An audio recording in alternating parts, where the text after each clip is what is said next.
Count us in, Ron.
Our fabulous house band.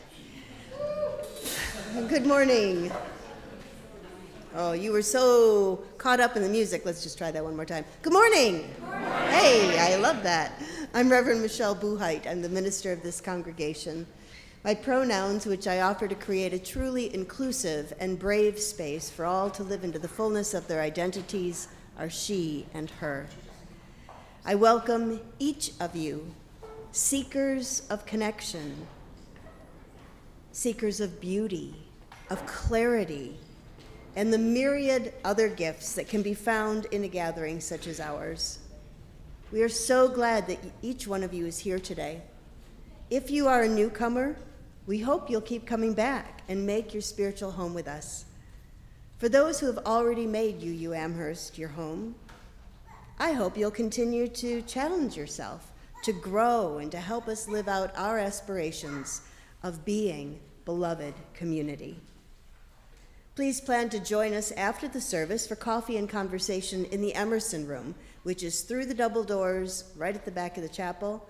Or if you accidentally start leaving and then remember, you can get there from the lobby as well. So just go where everybody is going because the coffee is a lure. So, we are a community at many ages and stages of life. We have assistive hearing devices in the back, and we also offer childcare and programming for children and youth. The children and youth will be invited to leave following the time for all ages. We'll sing them out, and they will have some multi-age fun and values building, and they will return in time for the last song and the announcements because they want to know what's going on, so they'll keep you informed. For those of us gathered in the chapel, I urge you to either place your phone on airplane mode, or if you're feeling really brave, just turn it off. I know, did it make your heart just do a little thing? It's okay. We're here for you. The reason we ask this is not because we are so concerned that you're going to be not paying attention to all the fabulous things that are happening, but mostly our Wi-Fi can get a little wobbly, and we do have a number of folks who join us on the live stream, and so we want their experience to be as seamless as possible. It is our custom when we gather to light a chalice. The chalice is a cup or a vessel that symbolizes the gathered community. The flame represents the spark that each one of us brings. The warmth of community, the light of truth, and the fire of our commitment to bring more compassion and justice to the world. I invite you to join me in our chalice lighting words. We gather this hour as people of faith, with joys and sorrows, gifts and needs. We light this beacon of hope, sign of our quest for truth and meaning, in celebration of the life we share together. Each week, as we light the chalice to symbolize the gathered community, we also acknowledge that our church, our building, our campus is built on holy ground, land that was nurtured and cultivated by first peoples who occupied it before us. And so we offer a libation. We offer it as our giveaway, a symbol of our respect for and connection to the land. Our song of intention this morning can be found in the gray hymnal. It's page 311. It's called Let It Be a Dance. The words will be up front. I will also, for those of you who are unfamiliar with this song, which could be a good many, I will be offering sort of relative pitch. So if I'm up here, send your voices somewhere up there, okay? And so this is just to help clue you in so that you can join in. And this song has multiple verses, and you will get more and more courageous. I just know it. So please rise in body or spirit as we sing together. Count us in. Or no, wait, this is where James plays an intro.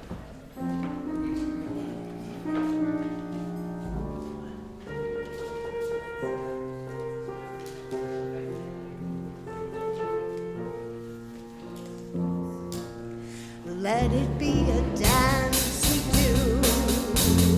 May I have this dance with you through the good times and the bad times too. Let it be a dance.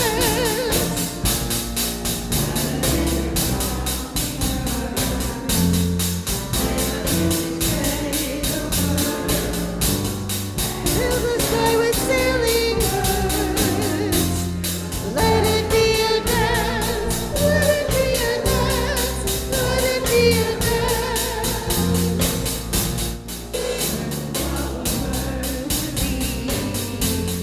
Feel the rhythm, feel the need to reap the harvest, plant the seed. Let it be a dance. Let it be a dance we do. May I have this dance with you through the good times and the bad times too. Let it be a dance. Everybody turn and spin. Let your body learn to bend. And like a willow with the wind, let it be a dance. Let it be a dance. Let it be a dance. A child is born, the old must die. A time for joy, a time to cry. Take it as it passes by. Let it be a dance. Let it be a dance we do. May I have this dance with you through the good times and the bad times too. Let it be a dance. Morning star comes out at night. Without the dark there is no light. If nothing's wrong, then nothing's right. Let it be a dance. Let it be a dance. Let it be a dance. Let the sunshine, let it rain. Share the laughter with the pain. And round we go again. Let it be a dance. Thank Thank you. You may be seated. Not only did you do an awesome job singing, but you were moving. Look at that. There's so much joy. I love this. Yeah, I won't tell anyone that you were swaying. Okay? Your secret is safe here. I was too happy watching it. Our opening words this morning come from one of my very favorite poets, Mary Oliver, and it is I was about to say my very most favorite of her poems, but I keep discovering very most favorites. But this is the one that when, in 1993, the little congregation that I was part of, we received our first shipment of the gray hymnal. It was hot off the press, and we were putting them away. This is a congregation of 30 people, putting them away on the shelf, and I opened randomly, and this poem opened up, and I just sat and cried. I'm like, finally, someone understands my theology, my way of understanding the sacred. And so I offer it to you. Wild geese. You do not have to be good. You do not have to walk on your knees for 100 miles through the desert, repenting. You only have to let the soft animal of your body love what it loves. Tell me about despair, yours, and I will tell you mine. Meanwhile, the world goes on. Meanwhile, the sun and the clear pebbles of the rain are moving across the landscapes, over the prairies and the deep trees, the mountains and the rivers. Meanwhile, the wild geese, high in the clean blue air, are heading home again. Whoever you are, no matter how lonely, the world offers itself to your imagination, calls to you like the wild geese, harsh and exciting, over and over, announcing your place in the family of things.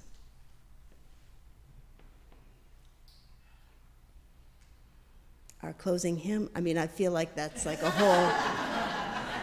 whole Sunday, but we do have a guest speaker, and so we'll stay for the rest of the time. We are a beloved community, a gathering of people who have chosen to journey together, to encourage one another, and to be part of something important and life-changing. Because we aspire to be such a people, we make bold promises about how we will be with one another. Whether today is your first time or you've made UU Amherst your home, or perhaps you are somewhere in between, you are invited to share in our sacred promise.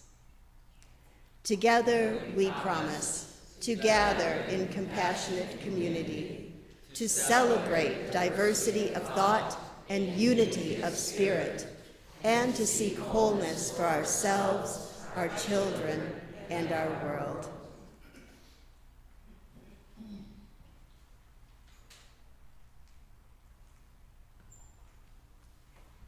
Each week, we are invited to bring our whole selves into this community, into this container of possibility, of love, of caring. And each week we're invited to be vulnerable, to actually bring all of that, and to know that it can be resting here among us, and not just as sort of an inert thing, but as part of the weaving of who we are as a community. Each time we gather, no matter who gathers with us, we create something new and something wonderful. Acknowledging that we bring joys, concerns, sorrows, we'd like to make room for that.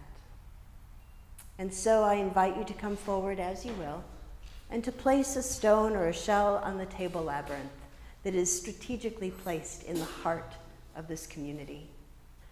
Expect it to be messy. We're going to bump into each other. We're going to turn around and suddenly, oh, there you are.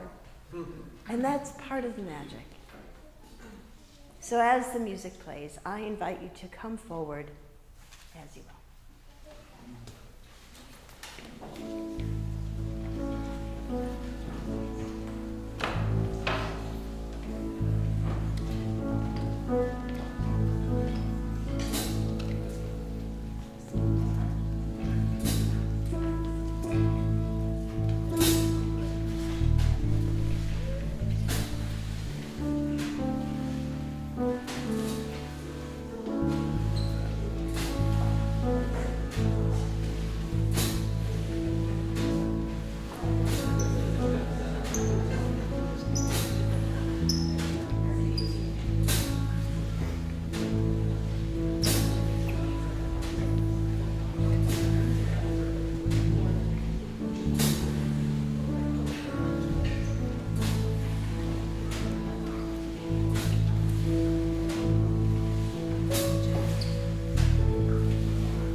I place a stone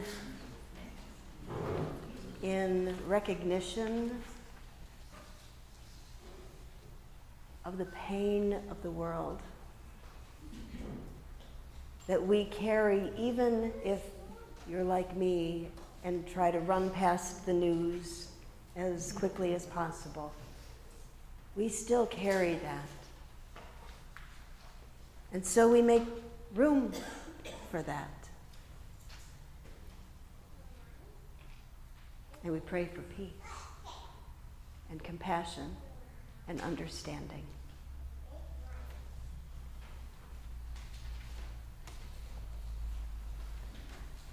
We're going to sing together. James, if you will just play the first phrase. So that... Actually, go ahead and play the whole first verse.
It gives me 2 scoops of joy to introduce to you our speaker this morning.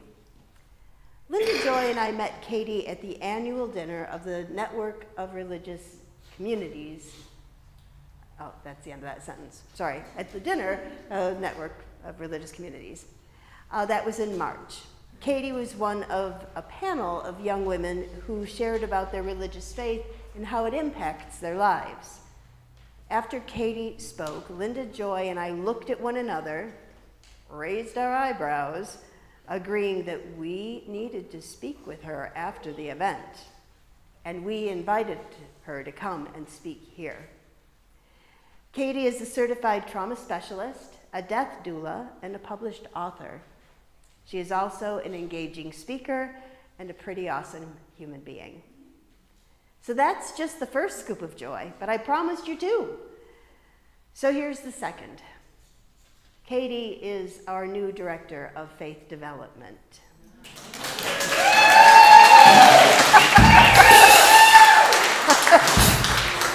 After 18 months of searching for the right person to move into this vital role at UU Amherst, we have found her. Now you'll remember that I mentioned that Katie is also an author, and she is sharing her book for the Time for All Ages. So come on up.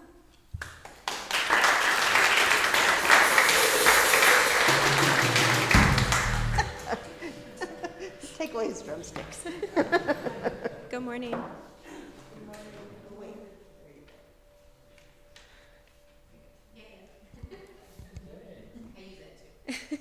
I'm a little short.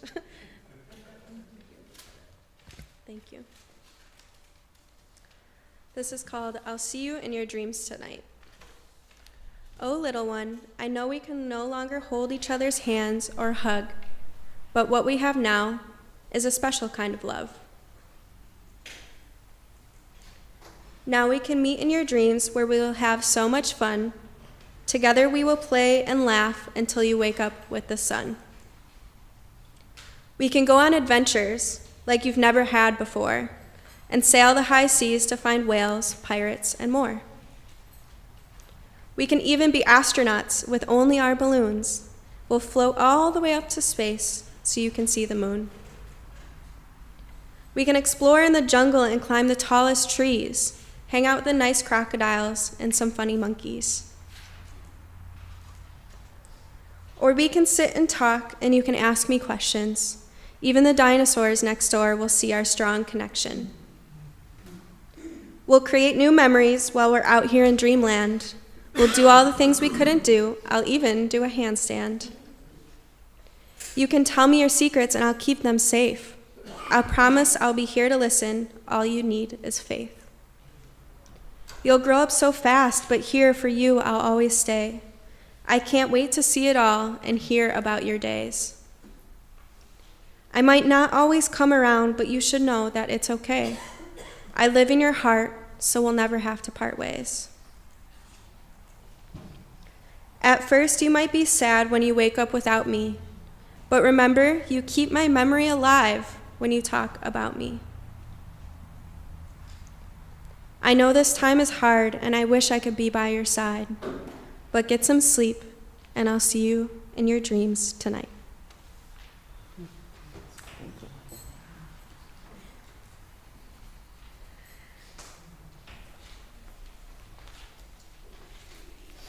Just by a show of hands, I'm not going to have you speak, but how many of you have dreamed of beloveds who have passed on? It's a beautiful thing. Are they connecting to archetypes in our own psyche? Are they visitations? Yes. All of the above. And so if you are sitting there and didn't raise your hand like, I don't dream about them, before you go to sleep, just make that intention. I think I'd like to hear from a beloved in my dreams. We're never that far away. We are going to, with the use of my clicker, sing our kids to their programming. Please join me as we sing. Go in love, our hearts go with you. Go in joy, our hopes go too. Learn in love and grow in wisdom. Shine your light in all you do. Katie, I'm going to invite you to come forward. Okay, do that.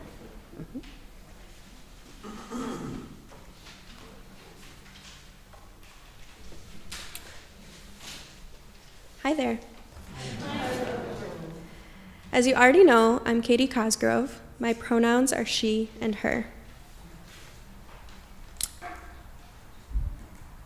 There's a disco ball hanging in my bathroom.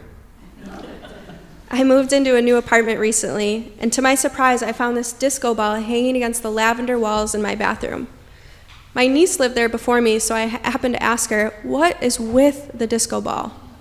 She laughed and shrugged. Eventually, she said, "I'm not sure, it was left here by the girl before me." A disco ball. What a silly thing to leave behind for the next person to find. For days, I couldn't stop thinking about it. I told all my friends and my family about it, and nobody seemed as interested as me. It made me constantly wonder about her. Did she love 70s music? Did she love shiny things? What types of bars and restaurants would she go to? What's her name? The disco ball is a microcosm of two of the greatest gifts of being human: legacy and purpose. Such a tiny thing left behind had a tremendous impact on me. It helped me realize that we are all leaving things behind, accidentally or on purpose. And we have the ability to leave a mark on people, and that is a wonderful thing. Without recognizing our legacy or identifying our purpose, we risk falling into traps of burnout, anxiety, and depression. When we live without purpose, we enter into survival mode. I found myself in my late 20s switching between jobs in various industries only to find the same result. I was burned out, constantly experiencing anxiety and depression. I changed everything: my job role, my living situation, my partner, my career path. I went from working in a school photography company to a massage therapy business to a golf course. I even followed my passions and tried working in a motorcycle shop and a tattoo studio. Nothing worked. And then something magical happened. I found my purpose. The thing that not only rid of that depression and burnout, but gave me a reason to jump out of bed every single day. How did I find my purpose? Simple. I thought about my death. I know that probably freaked you out. Oh no, she said the D word. But I'm just asking you to bear with me for a few minutes. Thinking about my own death changed my life dramatically. No, I didn't have a near-death experience, nor did I have to witness a tragedy to come to this crux. I simply meditated. Before I explain to you how I came to this realization and found my purpose, let me give you a little backstory. My friend Sandy, age 12. My grandma Sherback, age 13. My cousin Al, age 14. My father Bob, age 15. My dog Yogi, age 16. My cat Engine, age 17. My dog Buster, age 18. My grandpa Act, age 19. My friend Chris, age 20. My Aunt Sharon, age 21. Death came to me young and often. I spent most of my young adult life hiding my grief. I put it in a box, closed it, sealed it, put it somewhere far, somewhere dark, somewhere I could never look inside. You see, going through a big loss in your mid-teens, let alone 10 before you're 22, is a strange phenomenon. You're at the age where adults don't know whether to talk to you as an adult or as a child. because in the most pluralistic sense, you are both. And then most of your peers have never experienced anything like this before. Even your teachers avoid the conversation because it tends to be awkward and unpleasant. This taught me to be quiet about death and grief. Fast forward a few years, I'm in college, and my best friend and I are rifling through our clothes to find something half clean to wear. And as I'm digging through my hamper to find something, I accidentally mention my dad. Oh, I'm sorry, I didn't mean to say that. She paused, looked at me, and responded slowly. You don't have to be sorry. You can talk about him, you know. That was the first time I got permission to talk about my dad. I let it sink in, held it near to my heart, but I still didn't feel quite comfortable talking about him after that, even though it meant so much to me that someone had given me permission. In my mid to late 20s, I woke up to a dream about my dad, my first grief dream. It was incredible, and I still remember it to this day. I was walking around an old western town, and I stopped to talk to someone. I looked beyond them, and I saw my dad sitting at the corner booth in a bar nearby. I stopped the person talking, and I said, I'm so sorry. I know this is a dream now. I see my dad, and I have to go. I rushed over to him and fell into his arms and gave him the biggest hug. It still feels like it really happened. When I woke up from the dream, I realized two things. One, I was hiding my grief, and it was unhealthy. My burnout I kept experiencing over and over wasn't a symptom of the working world. It was my grief. And two, the biggest fear that I had was never going to come true. I was always so scared of forgetting my dad, forgetting the way he smelled, smiled, laughed, hugged. But grief would never let that happen. And that's why grief is good. These revelations opened a whole new door for me. I started talking about him all of the time, and I focused on ways that I could bring him more into my life and keep his memory and legacy alive within me. And I realized I was meant to do so much more on this earth.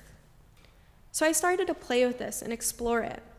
I worked through a lot of my grief over the years and had this little inkling that I wanted to become an end-of-life doula, to be the person that I needed when I was younger.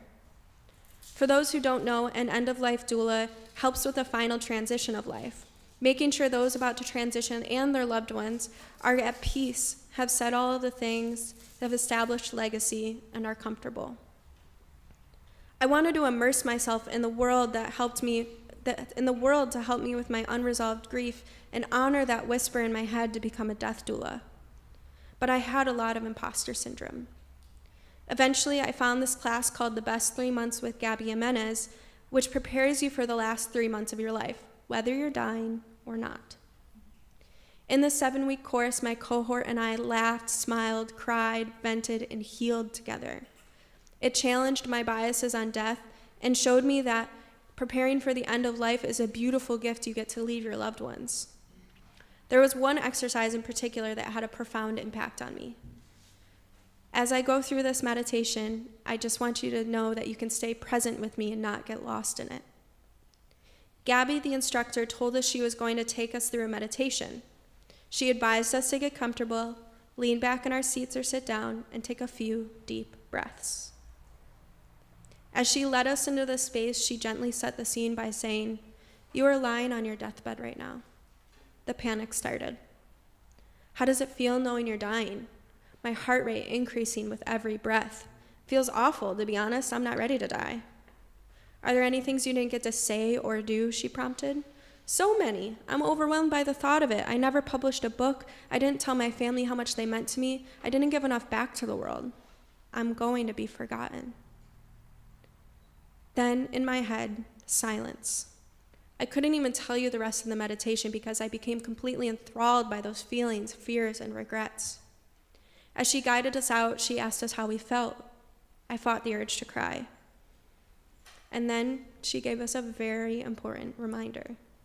You aren't on your deathbed. You are sitting in this room, taking this class, trying to become a better version of yourself. I took a deep breath. The feelings that arose for me were something I had never felt or faced before.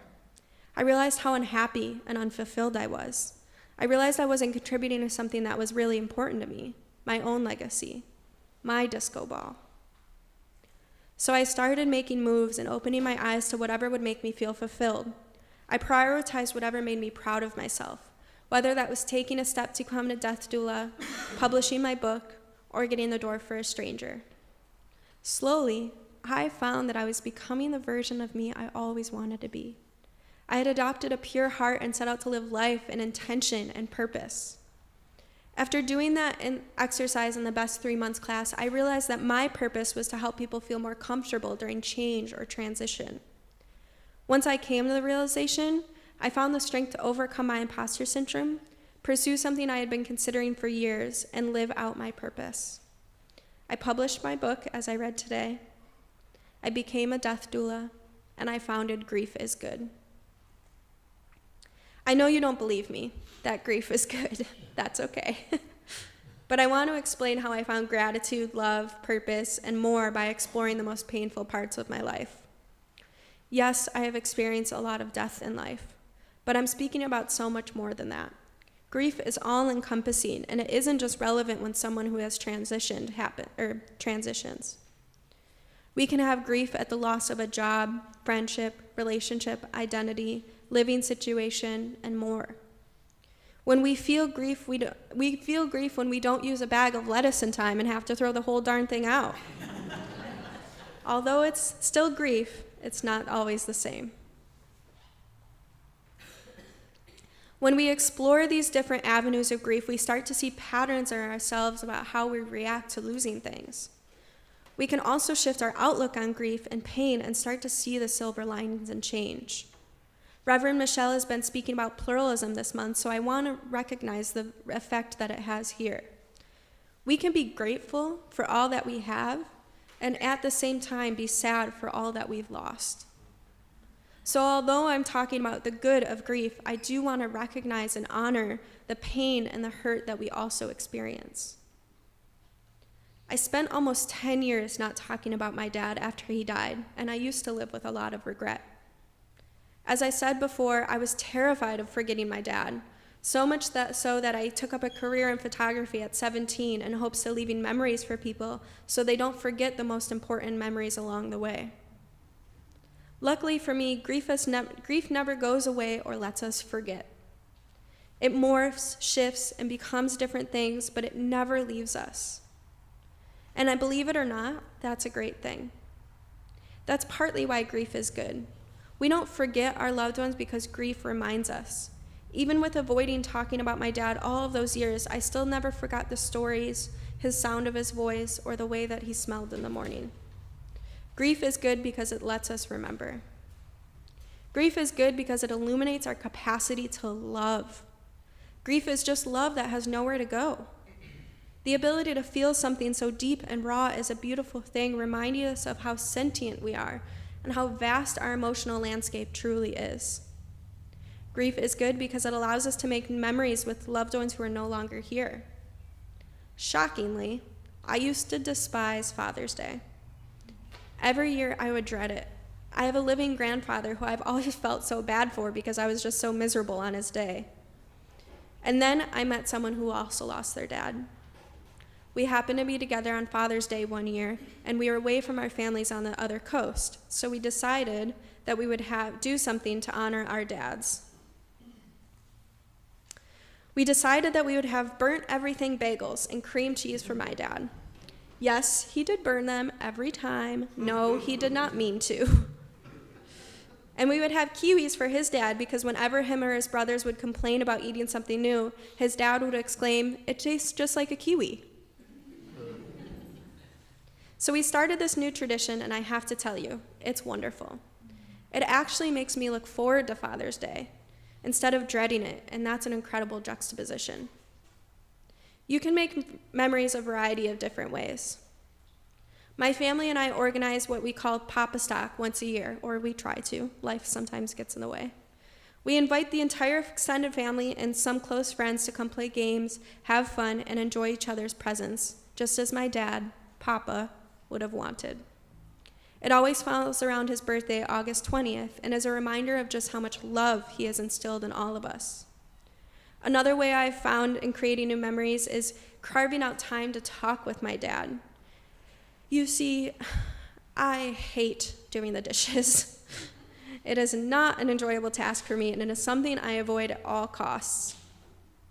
But a few years ago, I decided it would become the time of day when I talk to my dad. Sometimes silently, sometimes out loud. I speak with my dad as if he's listening and responding back to me. This keeps me close to his memory and allows me to share my life with him and bring him into my decisions once again. Now, I don't hate doing the dishes as much.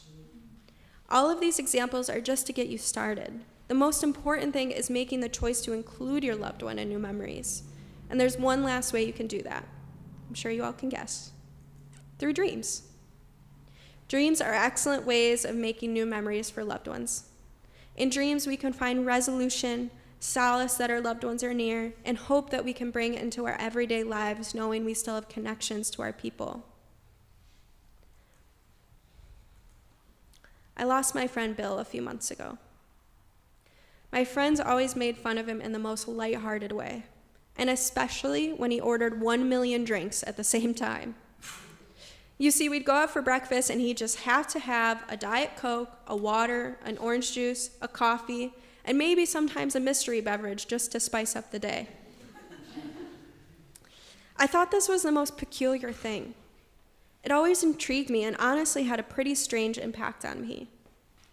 I realized after he died that what he was doing was instilling in me that I could do whatever makes me happy and brings me joy as long as I'm not hurting anyone. Legacy is a beautiful thing. And whether we come to designing and recognizing our own legacies through an end-of-life meditation, inspiration from a friend, thinking about our own grief, or all of the above, the important thing is that we're thinking about it. So I went on this little tangent to show you why grief, after some time, can be good. I realized all of this after doing that deathbed exercise. I saw my own grief patterns. I woke up to the fact that grief was good as a message that I needed to give to people. I was meant to share it. So I found in my mission, grief is good. Because once I found my purpose in life, I knew that I was doing a disservice to the community by keeping it to myself. I know I keep saying this word, purpose. But what is purpose? How do we define it, and how do we integrate it into our lives? Let me answer that question with another question. What are you proud of? Hard work? A loving family? Your empathy? Problem-solving skills? Now take that and give it a little spin. How does that pride apply in every interaction you make? This might be a hard leap to make, but try to get a little creative here. If you're proud of creating an efficient environment at work, you might want to get curious about why you like efficiency. Is it because you lived in a chaotic world before, so keeping things streamlined brings you joy? Is it because you love to see others thrive at what they do? What if the value underneath that pride is actually the ability to focus on what's important? Try to sit with that idea for a moment and focus on what the value is that shines through. And what if you could take that sentiment and develop it into a goal that you have every day? You could take that ability and use it as a superpower for listening. All of a sudden, you become a masterful listener whose mission it is to unearth the nugget, the wisdom, the juice out of every conversation. How can we take all of what's been said, distill it down into a gem, and use that gem to live a more fruitful life? Do you see how I got there? 1, what are you proud of? 2, what is the value behind that? 3, how can you bring that into every conversation and interaction you have? There is your purpose. In my course to become a death doula, we did that deathbed meditation again. This time, I awoke feeling at peace, knowing that I was pursuing what I viewed as my gift to the world, and that I've lived a life that made me proud. I'm not saying that you have to pick up a new career or make a dramatic life change to live out your purpose and develop your legacy. What I am saying, though, is that by making small, incremental shifts in your relationships, decision, and communication, you can find yourself living a more fulfilled and aligned life. How do you want to be remembered? I invite you to do that exercise for yourself. Sit with this idea and allow it to wash over you. And whatever you discover, don't wait. Thank you.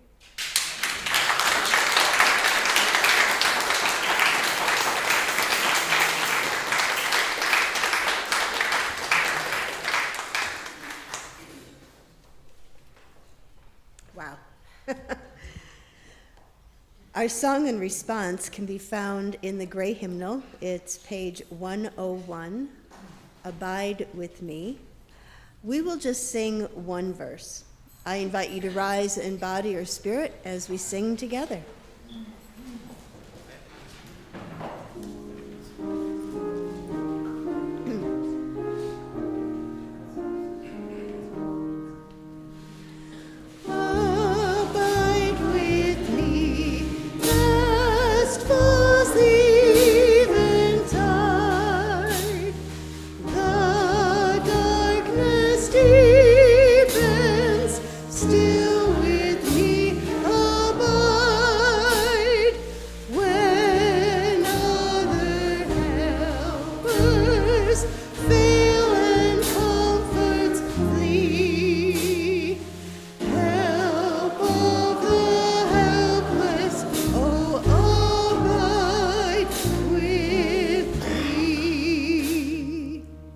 Go for it, Ron.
Seated and catch your breath.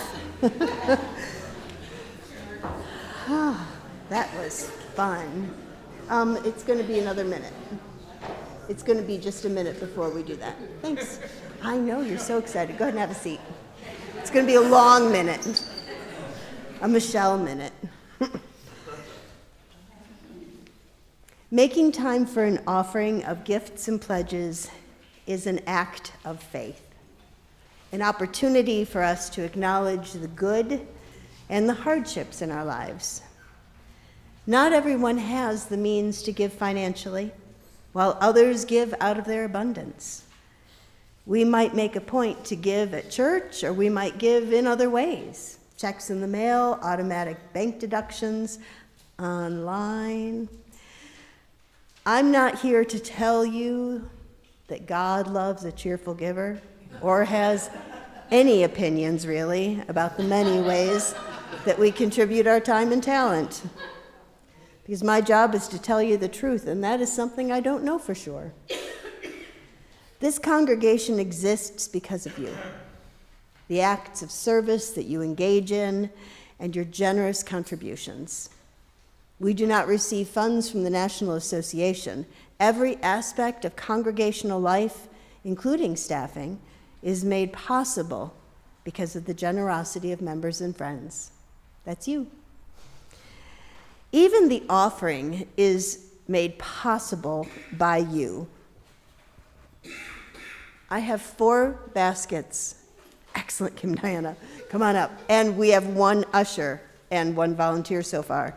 And so if you would like to help pass the baskets, there's 1 person on that aisle, 2 on this aisle, come ahead, Linda Delory, and 1 on that aisle.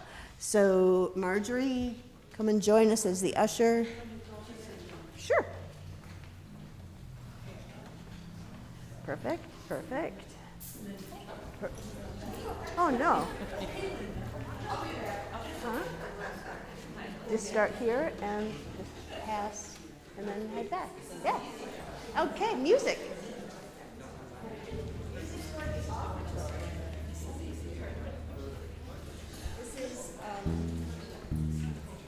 This is There's a River Flowing in My Soul.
And now,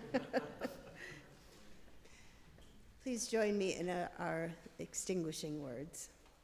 We extinguish this flame, but not the light of truth, the warmth of community, or the fire of commitment. These we carry in our hearts until we are together again.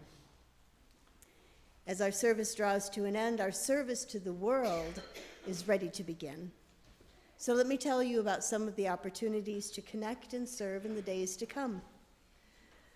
Again, the invitation to join us for coffee and conversation immediately following the service through the double doors at the back. If you need a place for quiet conversation, the atrium, which is the space adjacent to the chapel where all the plants are, makes for a really nice, quiet conversation place. So get your coffee and engage in conversation there.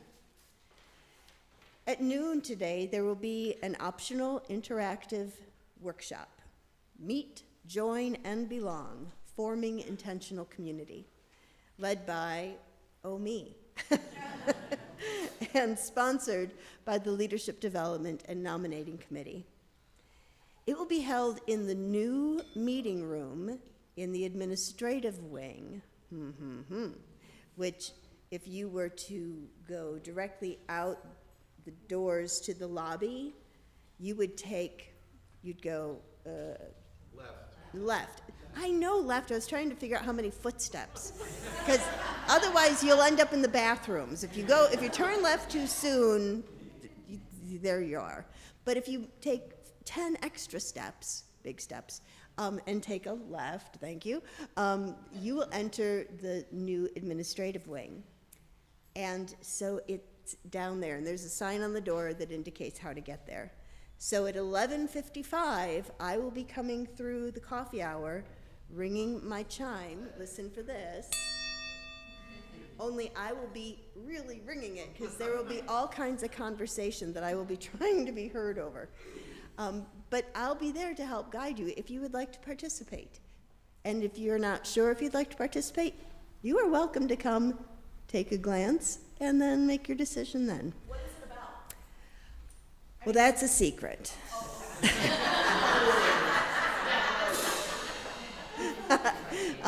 It's about, what is it about? It's about 55 minutes long, and has to do with creating a sense of belonging and how that leads us into leadership. And now I'm going to have to change everything, because I didn't know what it was till you asked me, so. Mark your calendars. There will be a potluck and circle conversation regarding the proposed changes to Article 2 of the Unitarian Universalist Association bylaws, which impacts us because that is the section in the bylaws that is about our values statements, which we have known as the principles and sources. So that potluck and conversation will be on Wednesday, May 22nd, starting at 5:30, and there should still be a clipboard in coffee hour. If not, just come up and tell me, or send me an email, minister@uuamherst.org, and let me know that you would like to participate. You can come anyways, it's just so that we have a sense for how many plates to put out. So, as always, see the church newsletter, the forward, for information about all of the events. We are an active congregation. There is stuff going on literally from the moment you wake up in the morning until bedtime. So you can be involved in a lot of different ways. And now please rise in body or spirit as we sing our closing blessing, and then remain standing for the benediction.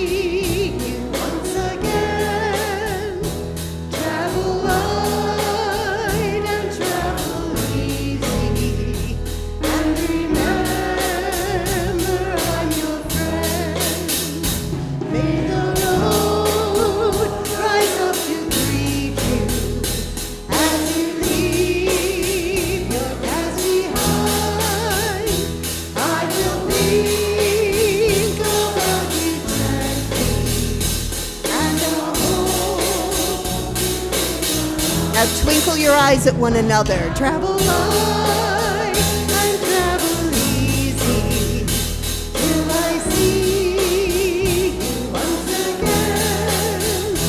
Travel light and travel easy.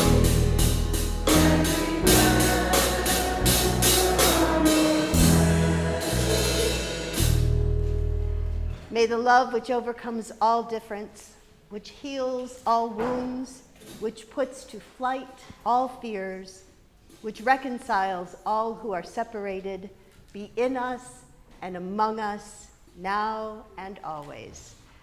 Go in peace and hit it, band.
All right.